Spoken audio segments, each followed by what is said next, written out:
కన్న పెగుముడి ఓలే మన ఇరుముడి బంధమో కన్న కలలన్నీ నెరవేర్చే తండ్రి వైతివో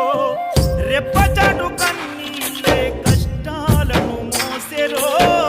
తప్పులెన్ని ఉన్నాయో మన్నించి చేరదీయరో ఓర్వలేదు కలికాలం నాయి పయనం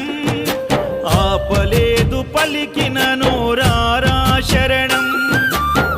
కాళ్ళు కాలిపోయినా సీమునెత్తురొచ్చినా సల్లసెమటలు వట్టి సొమ్మసిల్లినా కనిపిస్తే చాలు అంటూ ఆకలిని మరిచిపోతూ అయ్యప్ప నిన్ను చూడంతే కడుపు నిండదు ఎంత దూరం